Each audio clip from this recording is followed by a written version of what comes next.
Put on your helmets and buckle your chin straps for the wildest podcast held in the Steel City. Dubs and Chickenhawk will give you a taste of the past in fried jumbo. Yeah, I just, like Danny, when I see him, I get so motivated. And David was one of them kids we went to school with, and he just plugged at football. He worked so hard. Always hit hard. Showed up, baby, every time. Great. Well, great. he volunteers down at Redstone Highlands. Does he? He has to use a motor cart to get around, but he goes in and out of the rooms talking to all the residents, trying to, help them. Danny does. Dan. Yeah. Oh, that's he great. does that down at Redstone Highlands, and even some of the people say he said he comes and talks to them and then gives them a sense of their spirit being uplifted. Those people in a nursing home are going through things too, and Dan does his best to talk to them. He was in there one day. If you remember, a history teacher, Bob Cornelli. Yeah, I remember Bob. Yeah. Dan went into his room one day. He's down there. Oh yeah. Wow, Yeah. Bob, I used to golf with him. Yeah. He's a really nice golf player. He's a really good golfer. His wife's in there with him. Oh, are they there now? Or did they Dan pass? said just last week his family transferred him out of there somewhere to where he's going to be close with his kids. I don't know where it's at. Yeah. Okay. But I'd go down and see him if you. but he said he and Cornelli would. You remember Mrs. Close? Yeah. Yeah. Oh, of course. Jenny Close. Yeah. She was there. Okay. This is Dan told me this. It shows you how tough life can be. Mrs. Close loved Dan. She just loved Dan. Yeah. When Dan sang in the chorus, there, when Dan was in his accident and they had their spring concert, she dedicated the song "Danny Boy" to Dan when Dan was in his coma. But she just loved Dan, and she would call our house and say, "Could you bring Dan over? My husband, I want to talk to him." And I said, "Oh yeah." So we go over to their house over in North Huntington, and many times, and sit and talk with Jeannie Close, and she just loved Dan. So now she ends up in the Redstone Highlands in North Huntington. Wow. And Dan would go in to see her, Oh, and boy. she was just elated. And then Dan said to me one day, he says, "Dad," he said, "Mrs. Close doesn't know who I am." Oh. He said, "She doesn't know me." All of a sudden, she just got dementia, Right. and she has no idea who I am. Wow. And he says it hurts, because Yes. her and I always talk, and boom, all of a sudden, she got dementia's Alzheimer's tough. bad, and she ended up dying. Yeah. But Dan said I'd go into her room and she'd have no idea who I am. Yeah. It's I tough said, that disease. stuff's brutal, that Alzheimer's, Yeah, it's a tough disease. Yeah. Yeah, so one day in heaven we'll be able to Yep. figure out why all this happens, like Alzheimer's and other illnesses and cancers, and we're all going to take our turn in the barrel, right? We're not getting out of here without. Everything has an alpha and an omega. Yeah. There's a beginning and there's an end. And everybody's subjected to it, no matter what form it is, whether it's our life or whatever. There's a beginning and there's an end. Yep. There's a birth and there's a date at the end. On the calendar, It's a dash in the middle. It's Yeah. that's what you want to. Only one person knows, right, that day. Yeah. So you can't really dwell on one. I always love what my buddy Dick LeBeau says. Dick says to me, "Bill, my mother taught me." That's ironic. He said his mother taught him Yeah. that. She was 90 years old. And he says to me, "Bill, no matter what it is in life, whatever form of adversity, whatever it may be," he said, my mom would say, "Dick, onward and upward." And Dick Don't says, look back. Dick says that to me every time we talk. He'd say, "Billy, onward and upward."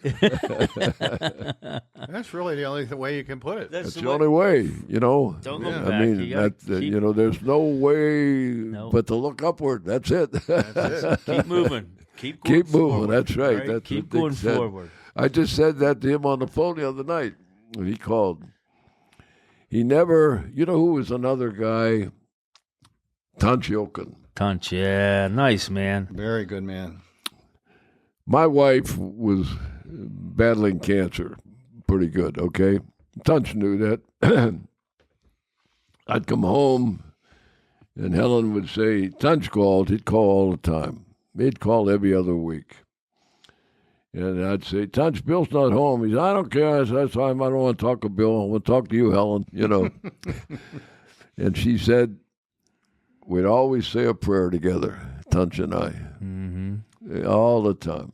Every time he'd call, he'd say, Helen, let's say a prayer together. And to show you the type of man Tunch Ilkin was, he's still announcing. He had Lou Gehrig's disease, ALS. He's dying. Everybody knew he was dying.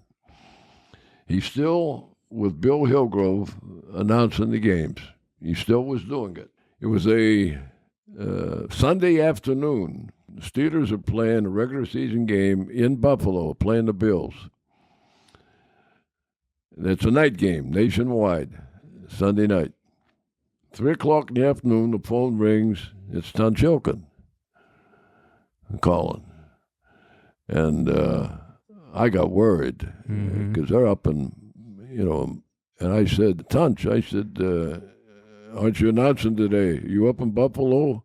He said, no. He said, I'm up here. But yet he was slipping, but he's still announcing. He said, I just want to call to see how you're doing. How I'm doing. Wow. The guy's dying. He's calling. I tell you, we lost a good man. He's calling me to see, and that's not the end of the story, to see how I'm doing. I said, Tunch, are you kidding? I said, how you doing, buddy? He said, I'll be all right, you know. Then he says to me, you mind if I call you David? Really? Yeah. Yeah. See, David lost his wife through cancer, and Tunch lost his wife. And he would call Dave off and on, you know. But he says, I said, oh, Tunch, I said, Dave would appreciate if you're going to call him. That was Sunday afternoon. The next day, Monday, David calls me. He says, Dad, you know who called me yesterday afternoon? I said, I know. He said, Tunch Ilkin called me. I said, Dave, he asked me, could he call you? He wanted to talk to you, see how you're doing. He said, that's what he did. He called me, wanted to know how I'm doing. And I said, you know, Dave, he's probably a month or two away from leaving this earth. And he's calling you and I to see how we're doing. Wow. What a guy. What a man. Huh? Yeah. What a man. What a guy. I thought about that when I went to his funeral, sitting there. I said, what a guy.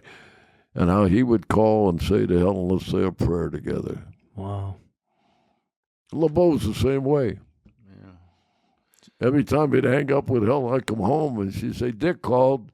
And the last thing he would say to me, he said, Helen, I love you.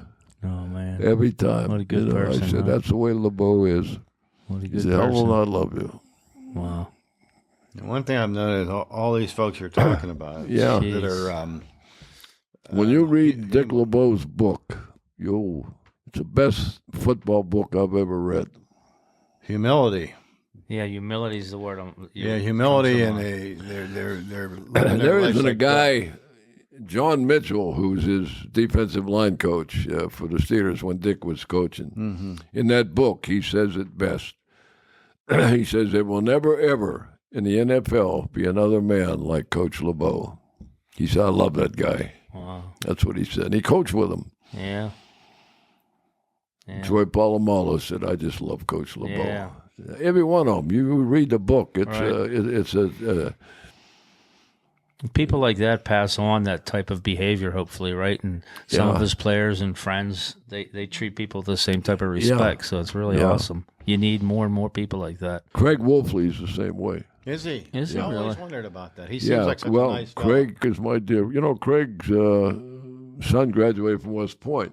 No, I didn't know that. Yeah. He's from Lynn Buffalo, Swan's right? son graduated from West Point. Is that right? Yeah. We always talk about it. Yeah.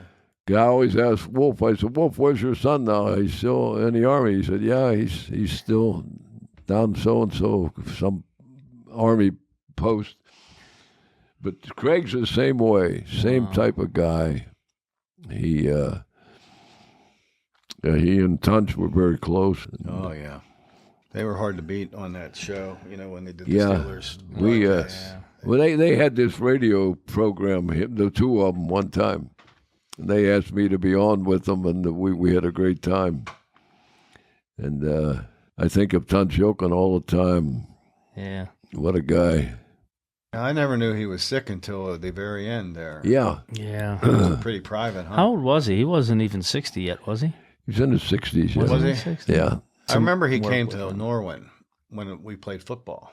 I went there that night because I knew he was coming. This was a few years ago. He spoke on a Sunday night at the First Presbyterian Church on Main Street in Irwin, the big one. You know.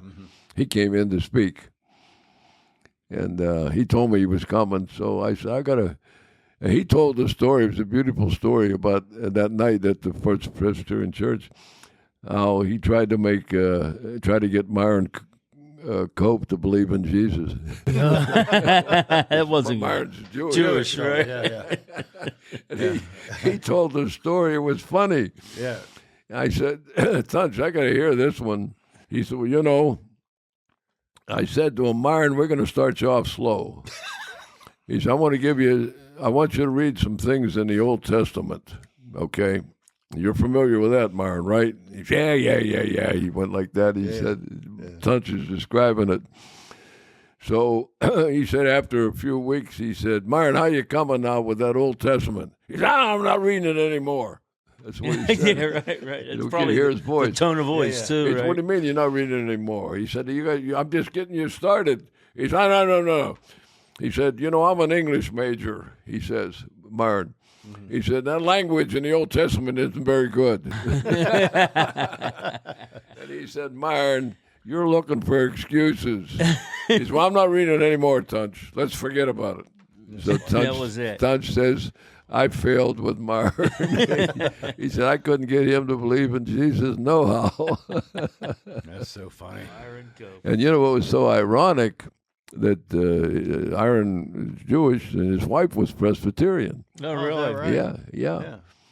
My wife and Myron's Cope's wife were good friends. They always, because they both had breast cancer, and they would talk to each other all the time, In fact, what Myron told me one day, he said, Mildred and your Helen always enjoyed talking to each other. He said, I got to tell you something. Don't say anything about this, he told me. He said, I have that radio show on WTAE, a call-in show. He said, I got to cut back my number of nights on the show, but I don't want people to wonder why, Yeah. He said, I have to cut back because I got to spend more time with Mildred. Her cancer is getting worse. Right. But I don't want people to think or know that, so don't say a word. I said, Myron, I won't. Don't worry about that. Yeah. But that's the way he was, and he cut back on his radio program during the week, maybe a couple times instead of 5. And it was because of his wife, I miss listening to him and Tunch on Sundays. I would listen to him on the radio. That's all I would do. I have a hunting camp, and we would, on the way home, I'd wait till 1 o'clock to listen to them on the way home. And Myron was so good to our son, Dan. Was he? Yeah. I think it's because Myron has a son named Dan, and he has physical problems. Right. And That's the terrible towels for him, right? yeah, he has That's right. The terrible towel was for him. And so he always took a liking to our Dan. He'd always call and say, Bill, how's Danny doing? I'm praying for him, Nice. And he was always good to Dan. That's nice. Yeah.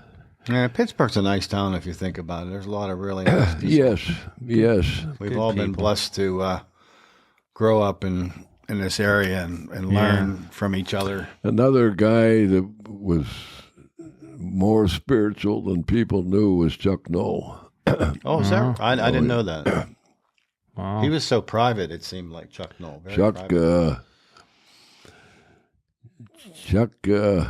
I want to hold you guys up telling stories. No, that's this what is this is great. about. This- Yeah, people love to hear this. This story was told to me, didn't surprise me, by Mark Malone. You remember Mark Malone? yeah, Yeah, sure. quarterback. Mark Malone. I was working in the athletic department at Robert Morris.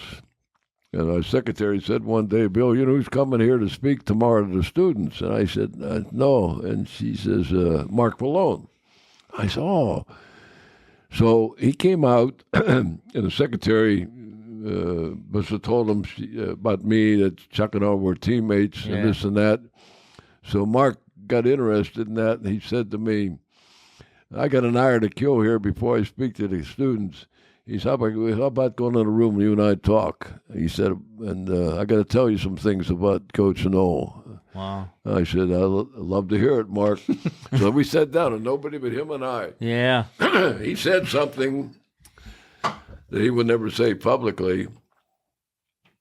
He said, I went in to see Chuck one day, and I felt I was ready to start. He said, Terry, Bradshaw, he thought was, Yeah. On his the way end down, of the yeah. trail. I can say this confidentially now because it's, long gone. But anyway, I said to Chuck, I think I'm ready to start. And he said, Chuck just looked at me. And when Chuck Noll told you something, you knew he meant it. And all he said to me was, Mark, be patient, your day will come. And my day did come. He said, lo and behold, Terry's gone, and I'm start. Yeah. He said, I'm not doing too good. That's the way he said it. Yeah. I says, Mark, it's funny you say that. I can remember sitting at the Steeler game, pregame warm-up. They're booing you when you threw an incomplete pass in a pregame warm-up. He said, that's right. He said, I wasn't doing too good. Yeah. But he said, Chuck stayed with me. He just said, just stay with it, he said to me. So he said, and this I thought was a classic, he said, one day, if Noll didn't like, and I knew this about Chuck a long time ago, if he didn't like what a media guy said to him, he would stare at him. That's why he was never selected Coach of the Year. The media vote, and they never voted him because he would tell them off in his own way. So anyway, he said, Chuck's having a press conference, and this one media guy said to him, Coach, they said, don't you think the fans are giving you a message about Malone? In other words, what are you sticking with him for? Oh, Chuck, he just stared at the guy. And when he stared at him, you know what he said? I thought it was a classic. He went like this. He said, the greatest man that ever lived was subjected to mob violence. And he walked away from the reporter. Wow. The greatest man that ever lived was subjected to mob violence. And you think I'm going to stand here and listen to you guys and tell me why am I sticking with Mark Malone? I thought that was a heck. And Mark says to me, sitting there talking, he said, Bill, he said that I always knew what Chuck was made of, but he said that really told me. Yeah. When Chuck played football, was he as serious as he seemed like when he was a coach? Was kind of just had that austere personality? Am I glad you said that? I was his teammate. Yeah. And all of his teammates did not know this while we were teammates.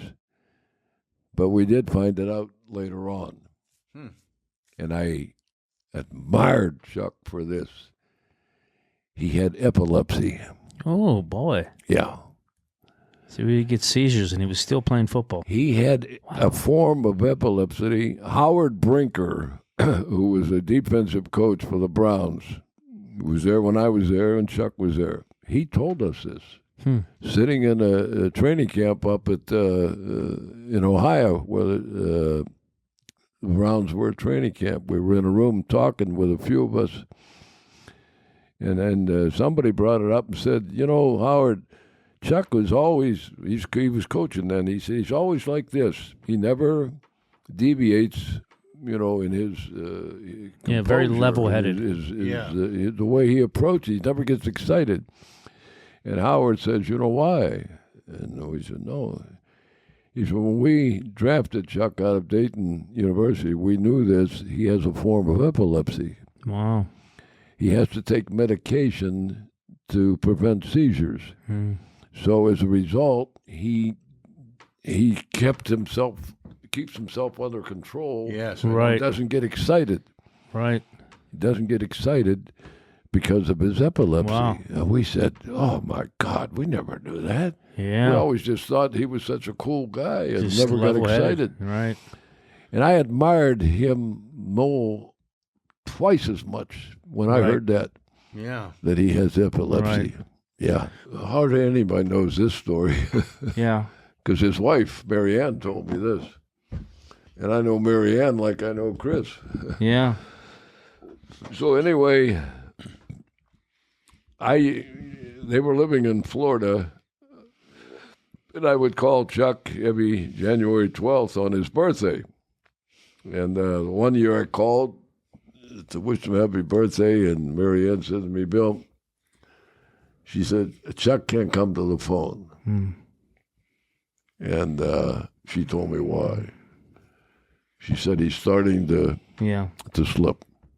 She said, but I'll tell him that you called, I said, okay. So time went on, and he dies from Alzheimer's. But Mary Ann said to me one day, we were sitting chatting, and he died about almost the same time as my Helen died. And ironically, he used to call and say he was praying for Helen. But anyway, Mary Ann said we were living where she still lives in a condominium in Swickley. And she said we went to the doctor's office, and the doctor leveled with Chuck. He said, Chuck, you've got Alzheimer's. And she said, Chuck just nodded his head, like that. She said, we went back to our apartment in Swickley. This was a classic, I thought. Chuck sat down in his favorite chair. I looked at him, and she said, Chuck, you know what the doctor said. You got Alzheimer's. Just went like that. And then she said, you know what Chuck said to me when I said that? He said, but I'll never forget you. Oh. That's heartbreaking. Jeez. She said, when he said that, she said, I broke down. I said, Mary Ann, that is truly a classic, but I'll never forget you. Wow. Nobody knows about that. No. When she told me that, and she says, Bill, you know Chuck as well as anybody. And I said, that touched me, Mary Ann. Yeah. I went to his funeral at St. Paul's Cathedral. It was packed. Yeah. Packed. But at the gravesite, there were 9 of us. That's all. That's it. 9 people at his gravesite, yeah. Wow. Well, Craig Wolfley and Tunch were 2 of them. Wow. So you said you were roommates with Chuck Noll at Cleveland, or? We played with him. Played with him. Yeah. He was roommates with Dick LeBeau. Right. He and I used to sit at training camp every day. And training camp then was 9 weeks. Oh, my God. 9 weeks. Oh, my goodness. We sat every day after supper before a team meeting at 7 o'clock. We'd be done eating at 5:36. And Chuck and I would sit and talk. And that's when I found out how smart he was. Right.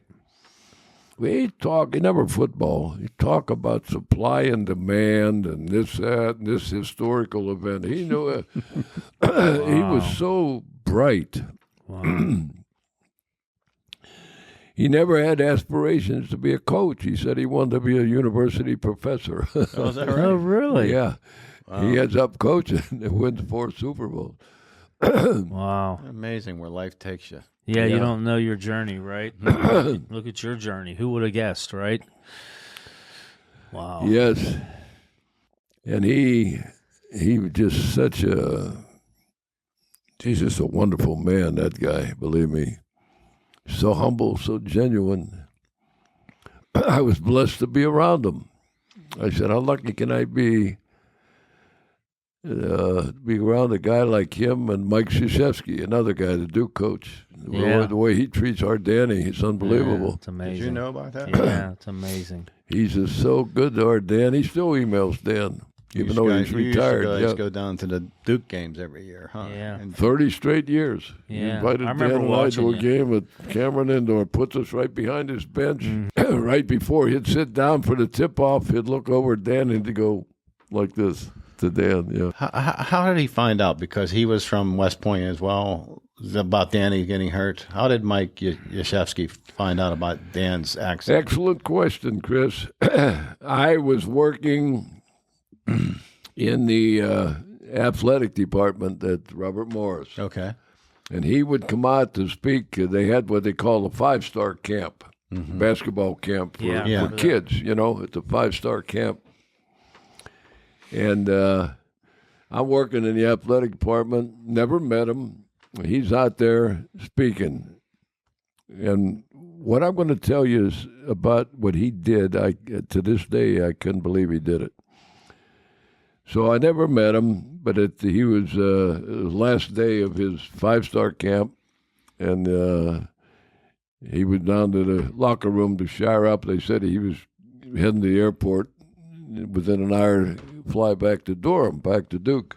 Right. So I went down the locker room, waited till he was just about ready to leave. I said, Coach, I don't want to hold you up. I know you got to catch a flight. He said, I got a few minutes. What do you got? You know, he didn't know me from Adam, and I'd never met him yet. I told him I work here at the school in the athletic department. So I took out this Army basketball guide, and in there was a picture of him and Bobby Knight.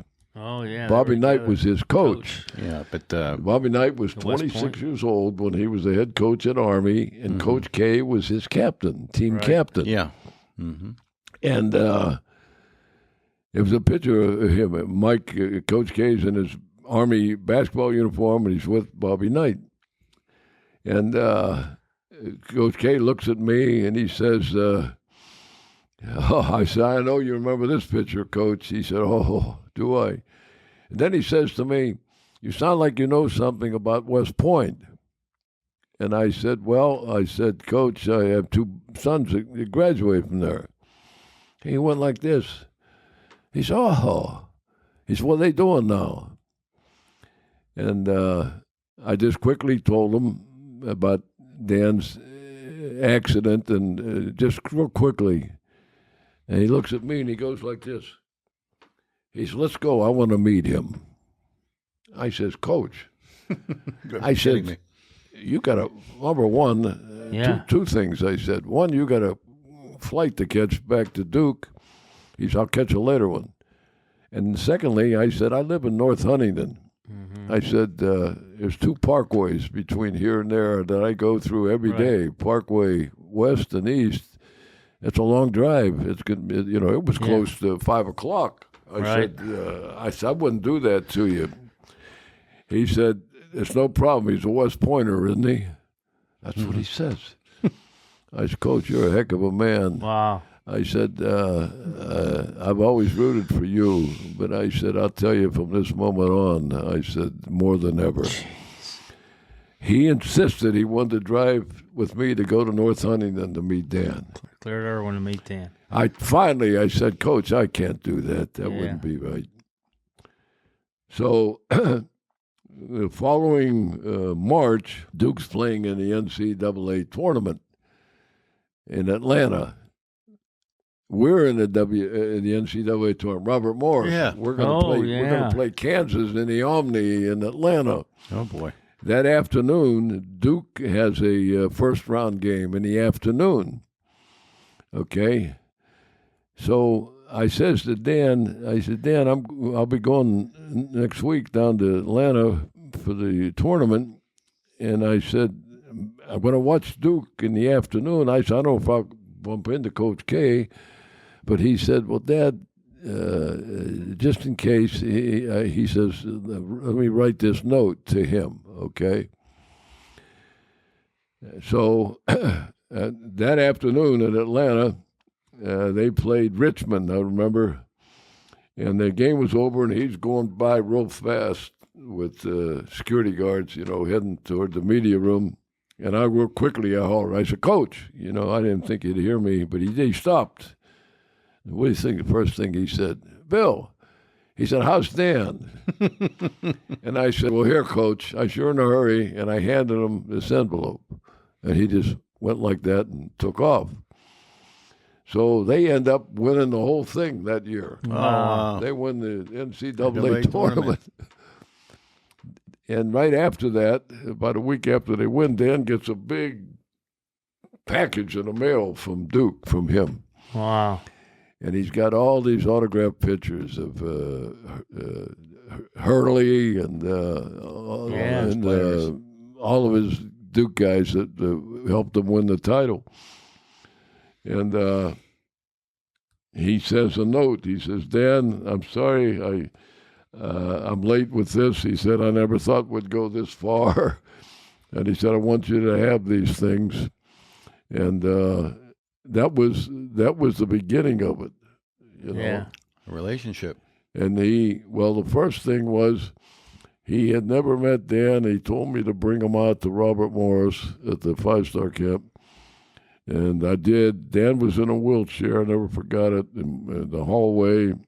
And to show you how Coach K is, he come up to him and he hugged Dan and he pumped his fist. He says, Dan, we have that bond. We were on the long gray line together in different times, but that's the way he felt. Yeah. Oh, yeah. West Point. Sure. A lot of them do, right? Is that Everyone I've ever met from West Point feels that way about I got to tell you, classmates. one final story about Coach K and Dan that warmed my heart. Everybody knew he was going to retire, Coach K, about 2 years ago. Yeah. So everywhere he went to play an away game, he would be there with his wife and Mickey, and he'd coming in to play Pitt at the Peterson Center. The last time ever for him. Mm. Jeff Capel, who's the Pitt coach, played for Coach K. Oh, he did. Yeah, That's he was, right. And he coached with him. His secretary calls Dan and I on the phone, says, Coach Capel knows you want to come down here for the game next week. With Coach K coming in, he'll have 2 tickets for you 2 guys to come down the game because he knows you want to see Coach K.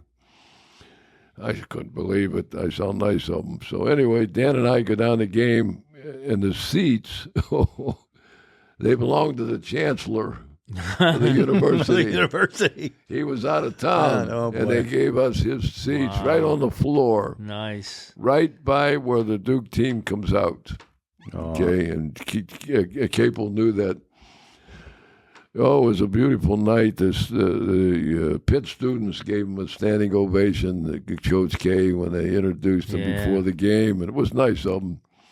So anyway, the game ended, and I said to Dan, we got to get up, and there was a runway where we were sitting on the floor, runway up to the locker room. I said, we got to get in there if we're going to try to catch Coach K, if we can get him. So his wife, Mickey, was standing there in the runway, and she says, Bill, I don't know if you're going to see Mike because he's going to be barreling up here with the media behind him. They're after him, and before he goes in the locker room, you might not get to see him. And I just said, we'll hope, So there sure as all heck, a few minutes later, Coach K's coming up real quick, and they got the media after him. And he stopped, and he saw Dan in a wheelchair. I never forgot it. Yep. Mm-hmm. He stops. The media is wondering what the heck's going on. He comes over to Dan, and he hugs Dan. Mm-hmm. And he pumps both fists like this again. He says, Dan, you're my West Point brother. That's what he said. you're my West Point brother. And then he hugged me, and I said to him, Coach, I said, how nice of you to stop. I said, how nice of you. He said, how nice of you guys to be here, he says. I appreciate it. And now the media's standing there and saying, oh, what the heck's, what's going on? What's going on there? Who's this guy in a wheelchair, this and that? And he took off and went in the locker room, the media chasing him. But he took the time when he saw Dan in that wheelchair and to say what he did, And I said, it's that West Point bond. He cherishes it, Good man. He showed that in the book that they wrote about Dan, that Coach K wrote the forward. But he relishes. In fact, we wanted to come to see a final game at Duke that year, and we didn't know which game to come to. And he emailed us and he said, we're playing Army. He said, that's the game for you guys to come. Oh, yeah. He said, come on down for the Army game. And we did. We went down for the Army game, and he spent time talking to Dan and I. But he's so humble, so genuine. He's like LeBeau and Noll, same mold, Mm-hmm. And anyway, I feel bad taking up all your time slinging a bull here. That's what we're here for. No, this was fantastic. We're just so. This is the highlight of my year right now, talking. Just listening to these great stories and I things. always say I'm blessed in life that to particularly in the twilight of my life, I never thought I'd be around. To have all these things happen and hey, for you, I know you talk with others about your podcast and doing this, but I appreciate it. I appreciate you even sitting there talking to me and letting me tell war stories. Oh, boy. And I said, I've been so blessed in my life to be connected with guys that I never ever thought would happen. And God has a reason for everything. Oh, yeah. Yeah, we know that. We know that, yeah. But you... I can't get over who your mom is. When you were 10 years old, right, and you were on that ball field and you told people you were going to be a Pittsburgh Steeler. And they laughed, that little skinny Imagine... Priatko. They called me Priatko. Imagine if you would have known where your life unfolded. Yeah, I've said and that. be able to say that on the field when you were 10 years old, they would have been like, well, what are you talking about? It's another quick story.